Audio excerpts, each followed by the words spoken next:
여러분 요즘 코비드 19이 중국과 동남아를 중심으로 재확산되고 있다는 소식을 뉴스를 통해서 많이 들으셨죠?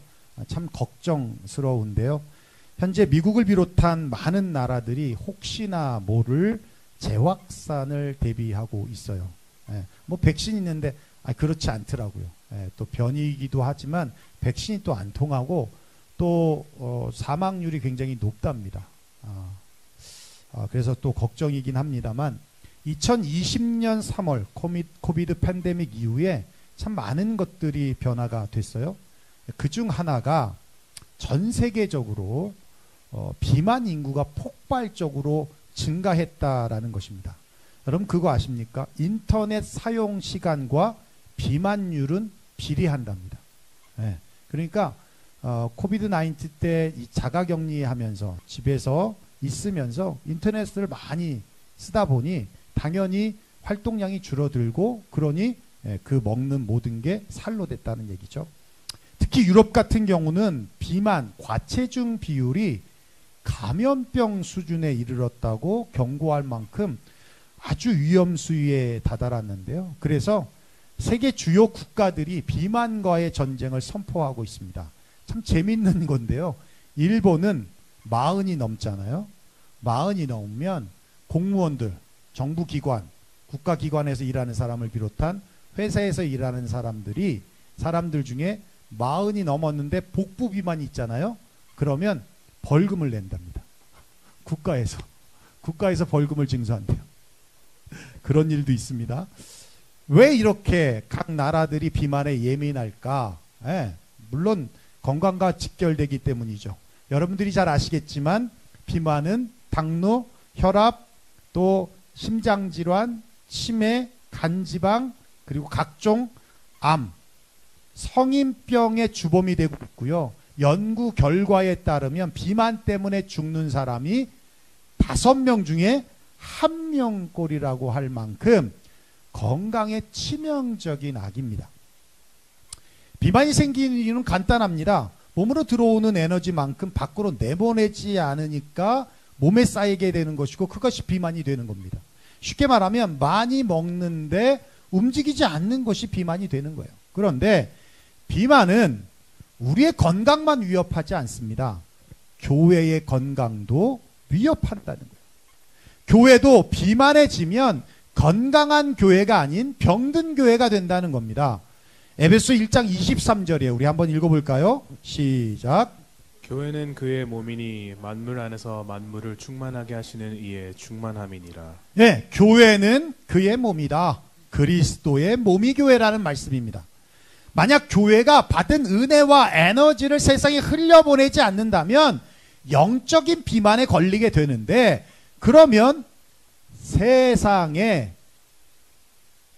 건강한 예수님을 보여주는 것이 아니라 뚱뚱한 예수님을 교회를 통해서 보여주게 된다라는 거예요. 자, 그렇다면 교회가 비만에 걸리지 않고 영적으로 건강한 교회로 세워지려면 어떻게 해야 될까? 이 질문을 가지고 앞으로 3주간 성령과 관련해서 건강한 교회에 대한 메시지를 전하고자 하는데요. 오늘은 그 첫 번째 시간으로 하나님의 영이 머무는 교회가 건강한 교회다라는 것으로 말씀을 드리고자 합니다. 여러분, 우리 교회 이름이 유영교회예요. 여러분 뜻 잘 아시죠? 아세요? 아시죠? 하나님의 영이 머무를 유자에 신령할 영자 써서 유영교회입니다. 우리 교회 이름은 세상에 단 하나뿐이에요. 사람 이름으로는 유영이라는 이름이 많은데 교회 이름으로는 유영교회라는 이름은 딱 우리 교회 하나입니다. 이름은 특별하지만 사실 의미는 특별하지 않아요. 왜냐하면 우리 교회만이 아니라 하나님의 교회는 하나님의 영, 즉 성령이 머물기 때문에 그렇습니다. 여러분이 어디 나가서 우리 교회만 하나님의 영이 머무는 교회야 라고 말하면 그냥 그 순간부터 이단이 되는 거예요. 그렇게 말씀하시면 안 돼요. 건강한 교회는요, 건강한 하나님의 교회는 하나님의 영인 성령이 함께 하시는 교회입니다. 자, 그럼 하나님의 영이 머무는 교회는 어떤 교회인가? 11절, 오늘 본문 11절이에요. 우리 한번 읽어볼까요? 시작. 예수를 죽은 자 가운데서 살리신 이의 영이 너희 안에 거하시면 그리스도 예수를 죽은 자 가운데서 살리신 이가 너희 안에 거하시는 그의 영으로 말미암아 너희 죽을 몸도 살리시리라. 네, 예수를 죽은 자 가운데서 살리신 영, 그죠? 그러니까 예수님의 부활도 성령의 관여가 있었다는 걸 알 수 있죠. 그의 영으로 말미암아 너희 죽을 몸도 살리시리라. 즉 하나님의 영이 임하면 죽을 몸도 살리신다는 거예요. 여러분 그렇습니다. 하나님의 영이 머무는 교회라는 것은 살아있는 생명력 있는 교회라는 것을 말하고 있어요. 사람으로 비유하면 생명이 있다는 건 심장이 뛰고 있다는 겁니다. 예. 여러분 교회의 심장이 무엇이겠습니까? 시애틀 형제교회를 담임하고 있는 권준 목사님이 우리 교회 이보다 더 좋을 수 있다라고 하는 책에서 교회의 심장은 예배라고 그랬어요. 예배. 네. 심장이 살아있어 건강하게 뛰어야 온몸의 장기가 재기능을 하듯이 예배가 살아있어야 교회도 건강할 수 있다는 거예요. 선교도 중요하고 전도도 중요하고 교육도 중요하고 구제도 중요하고 봉사도 중요하고 친교도 중요해요. 그렇지만 살아있는 예배로부터 시작이 되어야 한다는 겁니다. 그래서 여러분 예배는 기본 중에 기본이에요. 예전에 제가 간증을 했습니다만 개척 4년쯤 되었을 때 기도 중에 하나님이 잠깐 환상을 보여주시는데 제가 두 손으로 짐을 이렇게 들고 있었어요. 근데 역삼각형으로 되어진 짐이었어요. 그러니까 기저면이 좁으니까 위로 쌓으면 쌓을수록 무너질 것 같은 두려움이 생기는 거죠. 막 불안하면서 막 이러면서 그런 장면을 살짝 봤단 말입니다. 그래서 무슨 의미일까? 그러면서 계속 기도하면서 무슨 의미일까를 생각했는데 하나님이 깨달음을 주시기를 제가 개척할 당시에 부교육자 뭐 전도사로부터 시작해서 강도사, 부목사까지 22년을 했어요. 유치부부터 장년부에 이르기까지 안 해본 사역이 없습니다. 교회가 어떻게 나아가야 할 바를 잘 알잖아요. 그러다 보니 재정도 부족하고 맨파워도 없던 그런 상황에서도 이것저것 정말 많이 했어요. 뭐 문화 강좌, 예, 그때는 교인도 많이 없었는데 문화 강좌를요 5텀을 했는데 그때 우리 교회를 거쳐간 사람이 200명이 넘어요. 예, 영어부터 시작해서 뭐 비즈, 뭐 사진 그리고 미술 뭐 여러 가지를 했습니다. 예, 탁구도 제가 가르치기도 했고요. 예. 별거 다 했습니다. 뭐 선교, IT 선교도 다녀오고 구제도 하고 런닝맨도 하고 뭐 정말 재밌었어요. 교회도 점점 부흥이 됐고요. 예. 그래서 뭐 버겐필드에 부동산 사무실 빌렸을 때 600스퀘어도 채 안 되는 교회에서 그 다음 1800스퀘어로 옮기고 1200스퀘어로 옮기고 그 옆에 또 나가서 또 2400스퀘어로 쓰고 또 100번지로 또 옮기면서 4500스퀘어 쓰고 그러면서 2배씩 확장이 됐어요. 그런 외적인 성장이 되는데 그게 중요한 게 아니더라는 거예요. 무엇보다 중요한 게 예배라는 거였어요. 예배가 기본이 되지 않으면 쌓아도 무너지기 위해 쌓고 있는 거라는 겁니다. 이게 더 위험한 거예요. 여러분 성공했는데 실패하려고 성공하고 있다? 이 진짜 위험하잖아요. 높이 올라가면 올라갈수록 떨어지는 낙폭도 커지는 거예요. 충격도 커지는 거예요. 쌓긴 쌓는데 이게 결국 무너지기 위해 쌓는 것이 되더라는 겁니다. 여러분 예배 위에 선교, 구제, 문화강좌, 행사 이런 것들이 되어야 한다는 거예요. 그래서 예배가 기본 중에 기본이라는 겁니다. 여러분 그렇습니다. 교회만이 아니라 우리의 신앙생활도 마찬가지예요. 예배의 모든 가치를 줘야 합니다. 매주 드리는 예배니까 이번 한 주는 빠져도 돼. 그렇게 생각하시면 안 된다는 거예요. 주일 본교회를 빠지지 말라는 것이 아닙니다. 물론 본교회에서 예배 드리는 것은 당연합니다. 그러나 휴가도 갈 수 있고 또 출장도 갈 수 있잖아요. 여행도 갈 수 있어요. 그럴 때 어디에 있든 어디를 가시든 간에 꼭 예배하는 자리에 있어야 한다는 거예요. 꼭 예배를 드리는 자가 되어야 한다는 겁니다. A.W. 토조 목사님이 이렇게 말했어요. 하나님께서 사람을 부르셔서 먼저 예배자를 만드시고 그 후에 일하는 자로 만드신다. 그 후에 사명자로 만드신다는 거예요. 예배가 기본이라는 거예요. 예배가 세워지고 난 다음에 기도자, 중보자가 되는 거고, 예배가 세워지고 난 다음에 봉사자가 되어지는 겁니다. 여러분, 그래서요, 우리 아이들이 지금 23명이 있어요. 깐나내기까지 하면, 오늘 시아하고 설아가 안 와서 그렇지, 걔들까지 하면 23명입니다. 그리고 깐나나기 둘까지 하면 25명이에요. 근데 사실 교사가 턱없이 부족합니다. 그런데 교사를 못하는 이유가 일부 예배를 드려야 되기 때문이에요. 청년들이 이 젊다 보니까 아침잠이 많아요. 그러니까 일부에 나온다는 게 쉽지가 않습니다. 그러다 보니까 교사가 아이들에 비해서 너무 적어요. 여러분 가운데 하나님 마음 주시면 교사로 좀 섬겼으면 좋겠어요. 그걸 개척 때부터 지금까지 변함없이, 저도 갈등이 있죠. 만약 그냥 2부 예배 드리지 말고 1부 예배 드리지 말고 그냥 바로 아이들 가서 봐라 라고 한다면 아마 더 있겠죠. 교사로 섬길 친구들이. 예. 그런데 본인도 예배를 안 드리면서 무슨 예배 인도자가 되겠고, 본인도 예배를 안 드리면서 무슨 아이들을 가르치겠습니까? 유치부 예배 드리면서 은혜 받을까요? 유치부 수준인 거죠. 예. 그래서 변함없이 그 부분만큼은 제가 딜을 안 하고 그 부분만큼 물러서지 않는 겁니다. 그럼에도 감사하게 지금 교사로 섬기는 분이 3분이 계시지만 그 3분은 일부 예배에 빠지지 않고 오시는 분들이 얼마나 감사한지 몰라요. 예. 여러분, 예배가 없는 삶에 기도가 쌓이면 그게 자기가 하나님이 되는 거예요. 자기가 하나님이 되는 겁니다. 예배가 없는 삶에 봉사가 쌓이면 자기 의가 드러나서 바리새인과 같이 남을 판단하고 정죄하고 아주 고약한 사람이 되는 거예요. 성도의 기본 중에 기본은 예배입니다. 예배. 여러분, 스타벅스는 불과 54년밖에 안 됐어요. 그 역사에 비해서 아주 괄목한 성장을 이루었는데 전 세계 87개국에 나가 있고 매장이 4만 개가 넘어요. 그리고 풀타임으로 일하는 직원이 20만 명이 넘습니다. 1년간 버는 돈이 무려 361억 불, 한국 돈으로 49조 원입니다. 어마어마합니다. 물론 브랜드 가치로 보면 돈으로 환산할 수 없을 만큼 비싸죠. 저는 스타벅스 안 먹어요. 예. 안 갑니다. 스타벅스. 내 입맛에 안 맞아요. 그런데 스타벅스를 보면 이런 생각이 들어요. 스타벅스와 같은 커피 전문점들이 참 많은데 왜 이곳만 이렇게 잘 될까?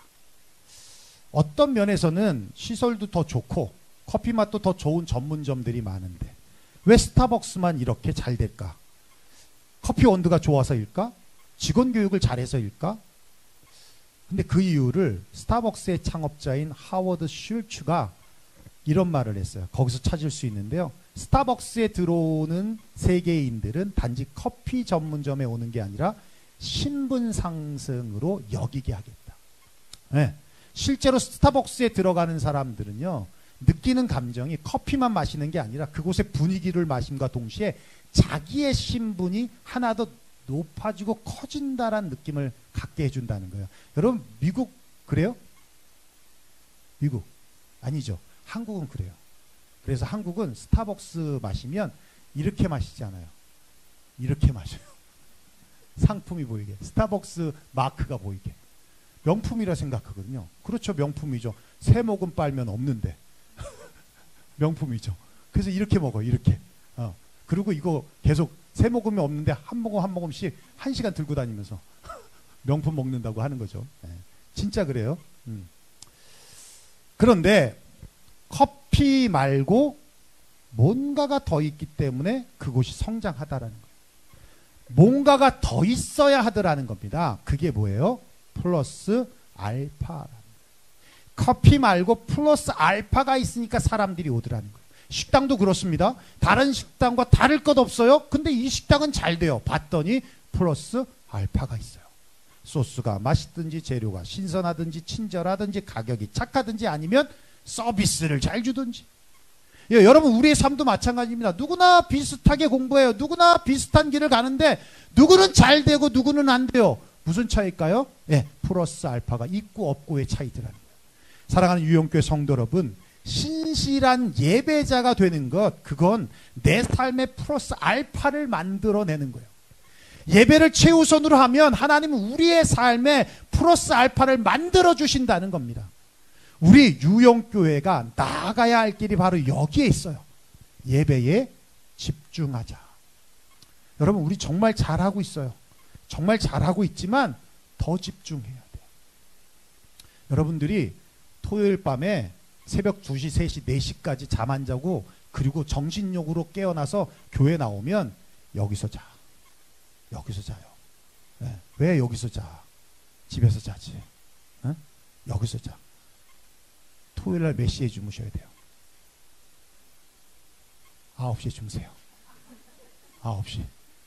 내가 전화할 거야. 9시 10분에. 받으면 가만히 안 둘 거야. 9시에 주무셔야 돼요. 9시. 아시겠어요?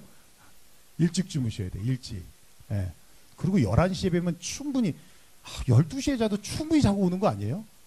저는 미치겠어요. 아니, 새벽 예배 있든 없든 4시 반에 몸이 일어나. 미치겠어요. 월요일날 새벽 예배 없어도 4시 반이야. 몸이 그렇게 돼 있어. 어쩔 수가 없어요. 여러분, 삶의 패턴이 정해져 있잖아요. 아무리 나이 먹어서 그런 건가? 죄송합니다. 젊은 친구들은 이해 못할 수도 있네요. 죄송합니다. 패스. 두 번째. 하나님의, 여러분, 두 번째. 끊긴 것 같으네. 네. 더 집중하자. 두 번째. 하나님의 초대 없이는 드릴 수 없는 것이 예배예요. 여러분, 잘 들으셔야 돼요. 부당거래라는 영화가 있어요.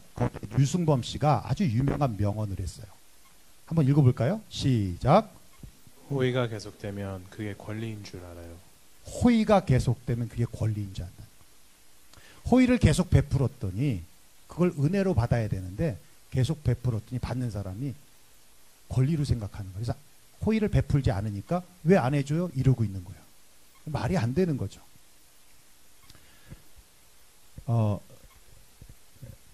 맘스 미션이라는 곳이 있어요. 맘스 미션. 거긴 바자회 하는 것처럼 많은 분들의 도네이션을 받아서요, 샵을 운영해요. 그런 도네이션을 받아서 싸게 물건을 파는 곳이에요. 네, 저기 리들페리에 있는데 아주 그러면서 선교를 많이 하는 곳인데, 만스 미션이라는 곳인데, 거기서 1년에 한 3,000불 정도를 러브 리저지의 장학금으로 도네이션을 해주세요. 그러면 러브 리저지에 있는 목사님 자녀들에게 장학금을 주는데, 작년에 이 맘스 미션이 어려운 일이 좀 있었어요. 수가 걸렸어. 그 안에서 물건을 사러 오신 분이 넘어지면서 그것 때문에 수가 걸렸어. 그래서 변호사비가 많이 들고 그래서 장학금을 러브리저지에 못 주셨어요. 못 주셔도 그분들의 마음인 거죠. 그러니까 러브리저에서 못 받았다고 왜 안 주세요? 이러면 안 되잖아요. 그죠? 그런데 어떤 목사님이 본인의 자녀가 이제 받을 턴이라고 생각하셨나 봐요. 근데 작년에 못 받으셨어요. 그러면서 왜 나는 안 주냐? 이렇게 된 거예요. 근데 맘스 미션에서 장학금이 안 나왔으니 못 드렸다 그랬더니 왜 안 주시냐고 그러면서 맘스 미션에 전화를 한 거예요. 이해가 안 되시죠? 그런 상식 밖의 일을 하셨던 분이 있나 봐요. 누군지 몰라요. 근데 전화를 해서 왜 장학금을 안 주세요? 라고 따지더라는 거예요. 그래서 이분이 상처를 받으셨대요. 상처를. 여러분, 호의가 계속되니까 그게 권리인 줄 아는 거야. 그게 당연한 거로 여기는 거야. 여러분, 그런데요, 그건 그분의 얘기가 아니라 우리의 얘기입니다.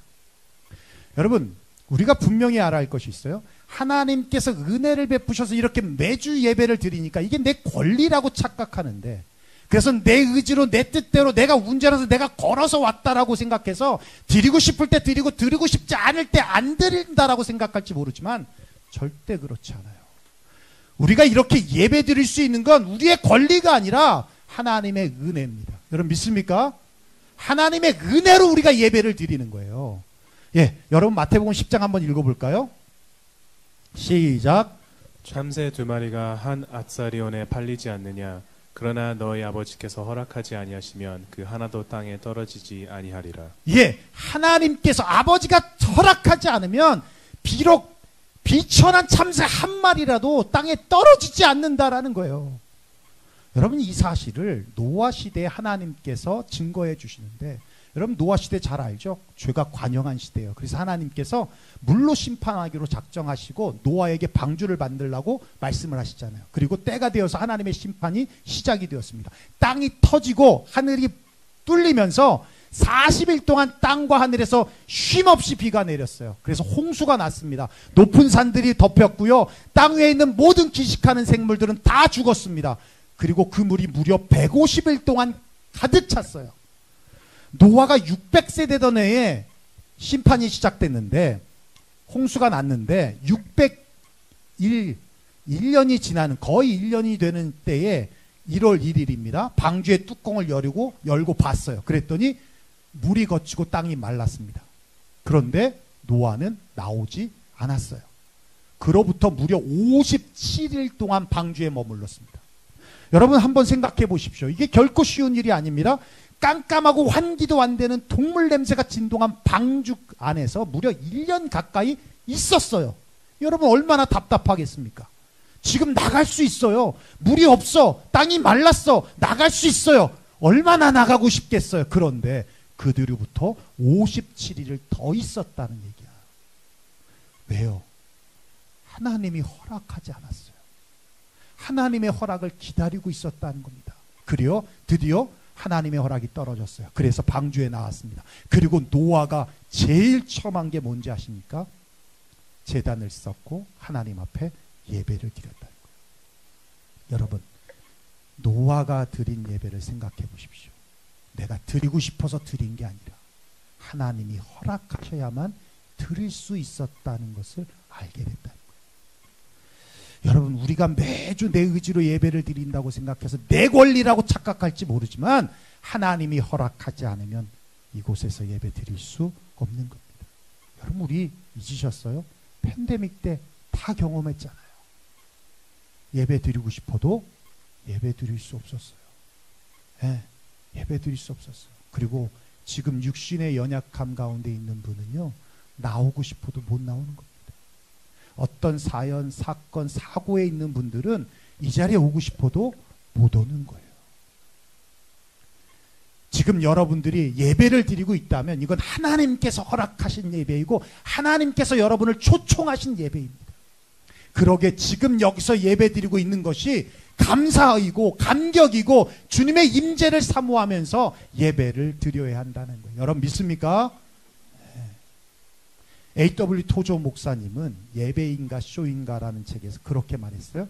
하나님께 집중하기 시작할 때 영적인 것들은 우리의 내면적인 눈에서 구체화될 수 있다.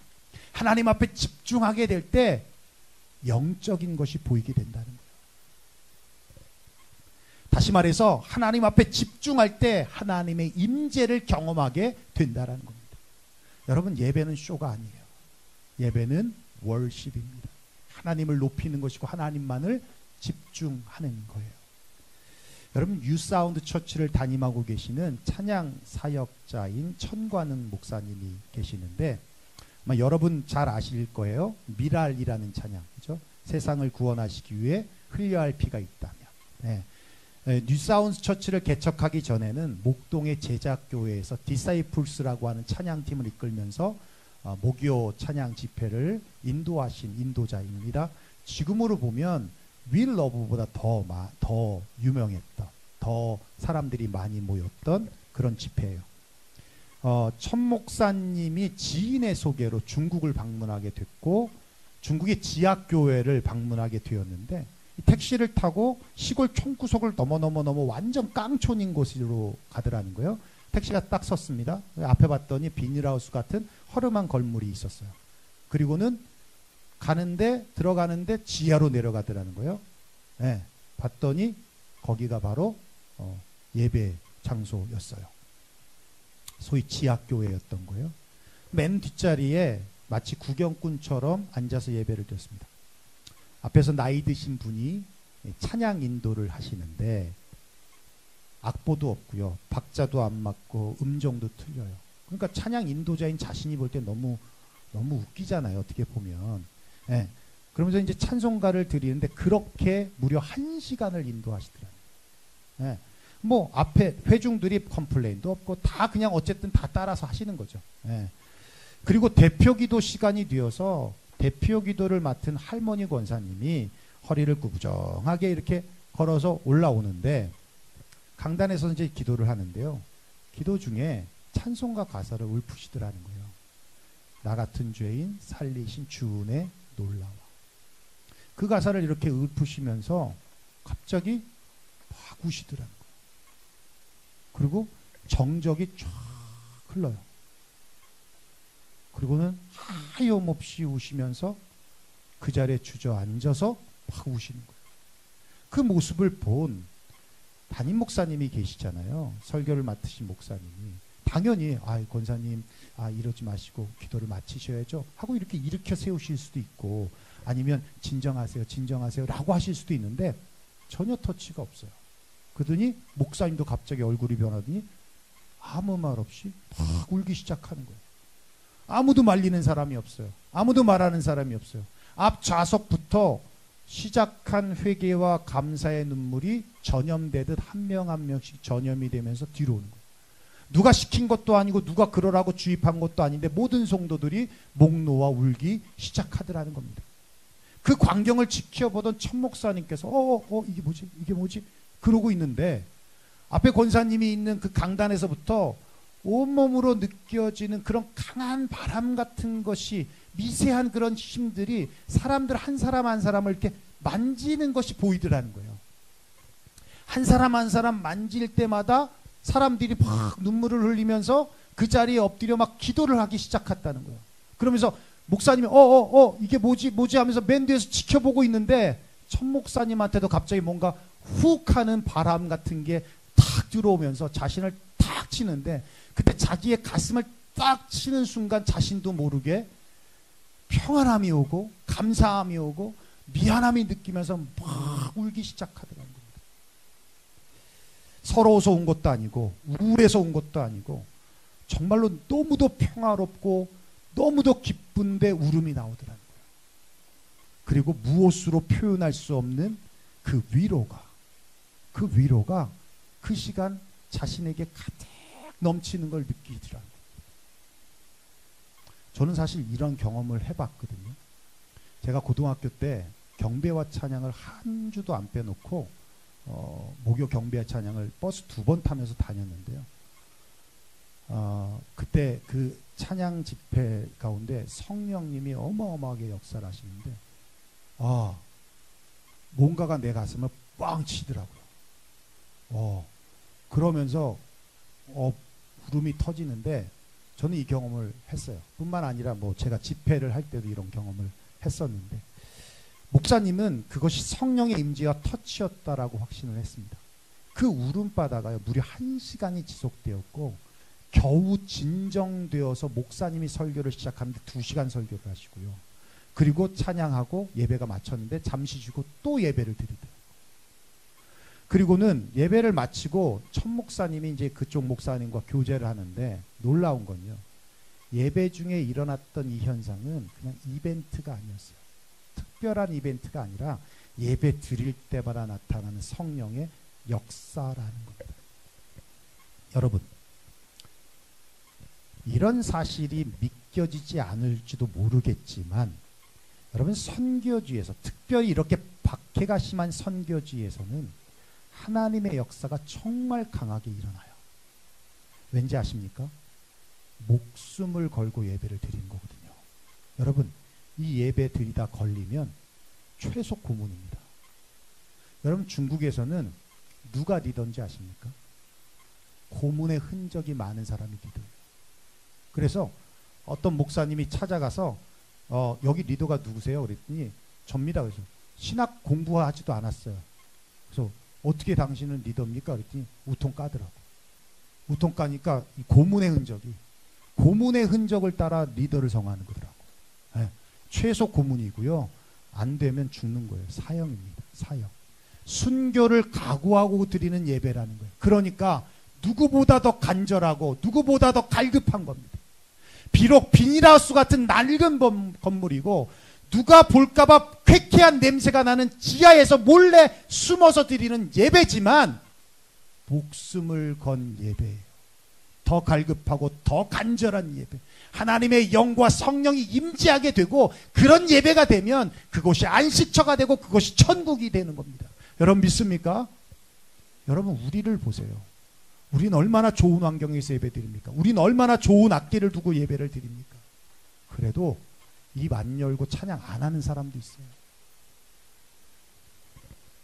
하나님은 지금 이런 예배자를 찾고 계십니다. 하나님은 지금 이런 교회를 찾고 계세요.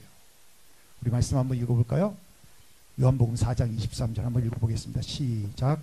아버지께 참되게 예배하는 자들은 영과 진리로 예배할 때가 오나니 곧 이때라. 아버지께서는 자기에게 이렇게 예배하는 자들을 찾으시느니라.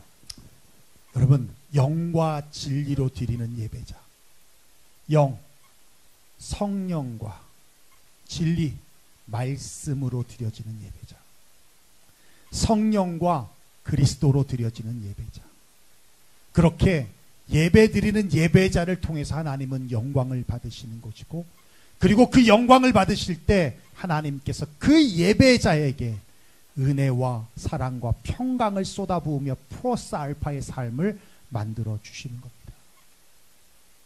일주일에 한 번 드리는 이 예배조차도 그냥 몸만 와 있지 생각은 딴 곳에 가 있고, 이것도 온전하게 예배 드리지 못해서 졸면서 예배 드리고, 그리고 이것도 다 지키지 못해서 불이 나게 떠난다면 하나님이 어떻게 축복해 주시겠습니까?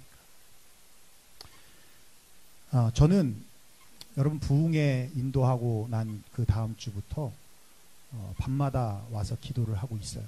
새벽에는 새벽대로 하고 밤에는 밤대로 와서 기도를 하는데, 뭐 제 의지가 아니에요. 하나님께서 이끄심이었습니다. 제가 오고 싶어서 오거나 그러지 않아요. 정말 하나님께서 이끌어서 오시는구나, 이끌어서 오게 되는구나라는 생각을 해요. 그래서 저는 카메라가 있으니까 교회 교인이 없는 걸 보고 때로는 뭐 밤 9시 반도 되기도 하고 10시도 되기도 합니다. 맞춰서 와요. 그러면서 제가 빠지지 않고 하는 기도가 있어요. 하나님, 예배 가운데 하나님의 임재가 있는 그런 예배가 우리 유용교회에 나타나게 해주소서. 네, 천 목사님이 경험한 예배, 중국에서만 나타난 예배가 아니라 우리 이 현장에서, 그래서 그게 긴가민가 믿기지 못하는 그런 성도들이 있다면 그런 예배를 통해서 우리 성도들이 하나님의 임재를 경험할 수 있기를 원합니다. 네, 물론 지금도 하나님의 임재가 있어요. 근데 지극히 개인적으로 임하고 계십니다. 그래서 어떤 분은 예배를 마치면 저에게 그래요. 목사님 오늘은요 예배를 드리는데 성령님이 나를 이렇게 포근히 안아주신 것 같아요. 그런 간증을 하는 분도 계시고요. 성령이 자기를 터치했다는 걸 느낀다고 느꼈다라고 간증하는 분도 계세요. 이건 지극히 개인적입니다. 네, 그게 아니라 제가 기도하고 있는 건 모든 성도들이 단 한 명도 예외 없이 그런 쉐키나의 하나님의 임재하심인데 그것을 경험하는 그런 예배가 우리 가운데 있기를 제가 빠지지 않고 기도하고 있습니다. 사랑하는 유영교회 성도 여러분, 우리 교회가 그 이름대로 하나님의 영이 머무는 예배 공동체가 되기를 원합니다. 그래서 하나님의 생명력이 넘치는 건강한 교회, 건강한 성도가 되기를 원합니다. 교회의 생명은 예배입니다. 매일 드리는 예배라고 내 의지 내 뜻대로 예배를 드리고 있다 생각하지 마십시오. 참새 한 마리도 하나님이 허락하지 않으면 떨어질 수 없듯이 하나님께서 여러분을 허락하시고 여러분을 초청하지 않았다면 지금 이 예배에 드릴 수가 없습니다. 하나님께서 초청하셨기 때문에 지금 여러분이 이곳에서 예배를 드릴 수 있는 거예요. 그게 하나님의 은혜인 것입니다. 예배를 받으시는 대상인 하나님께 우리가 집중하고 예배 드릴 때 하나님의 임재로 충만해지는 예배가 되는 거예요. 여러분 이번 한 주간도 하나님의 영으로 가득한 예배자의 삶을 사심으로 우리 주님께 원 스텝 포워드, 한 걸음 더 나아가는 저와 여러분 되시기를 주의 이름으로 축원합니다. 기도하겠습니다.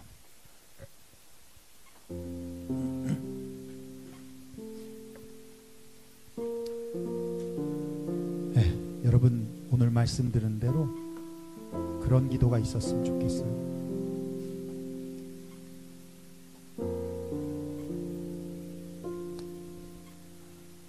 교회가 시험이 자꾸 생기는 이유는요, 우리가 강팍해서 그런 거예요. 베풀지 않고 나누지 않고 자기 고집 부리고 자기 주장 피우고 남을 인정하지 않고, 그게 강팍함이에요. 강팍함을 깨는 건 예배입니다. 강팍한 사람이 갑자기 기도하겠어요? 아니죠. 근데 예배는 드리잖아요. 그 예배 속에 하나님의 임재와 하나님의 터치와 하나님의 경험하심이 나타나면 그 강팍함이 녹는 거예요. 아니면 고난을 받아야 돼요. 고난을 받으면 그 강팍함이 깨집니다. 고난받아서 강팍함을 깨뜨리고 싶어요? 아니면 예배 중에 은혜 받고 강팍감이 깨지고 싶어요? 여러분, 강팍해지면요, 삶도 강팍해지는 거예요. 풀리는 게 없어요. 플러스 알파가 아니라 마이너스 알파입니다. 이 예배가 그래도 여러분 행복하게 깨뜨리는 방법이에요. 그렇다면 여러분, 그 어떤 무엇보다 이 시간을 사모하고 간절히 바라고, 마치 순교자의 마음처럼, 순교를 각오하는 마음처럼 그렇게 여러분의 마음의 준비를 하고 하나님 앞에 나와 이 자리에 앉는 순간부터 하나님 앞에 간절함으로 나아가면 찬양도 새로워질 것이고 말씀도 새로워질 것이고, 그 예배를 통해서 여러분의 강팍함이 하나씩 하나씩 깨어지게 될 것입니다. 그럼 그게 저만이 아니라 여러분에게도 그 사모함이 있었으면 좋겠어요. 하나님, 우리 유영교회 모든 성도들이 하나님의 임재를 경험할 수 있는, 그런 체험할 수 있는 그런 놀라운 역사가 있게 하여 주시옵소서. 정말 어떤 교회 가면 죽은 교회 같아요. 정말 적막감이 흐르는. 하나님, 우리 유영교회는 생명력이 있는 교회 되게 하시고 예배가 살아 넘치게 되게 해달라고. 그럼 저뿐만 아니라 여러분도 함께 기도로 도왔으면 좋겠고, 그렇게 기도하는 사람은 당연히 사모함으로 나오게 될 것입니다. 우리 이 시간 하나님 말씀 들은 대로 우리 함께 기도하며 나아가겠습니다. 함께 기도하겠습니다. 고마우신 우리 아버지 하나님, 감사와 영광을 주님 앞에 올려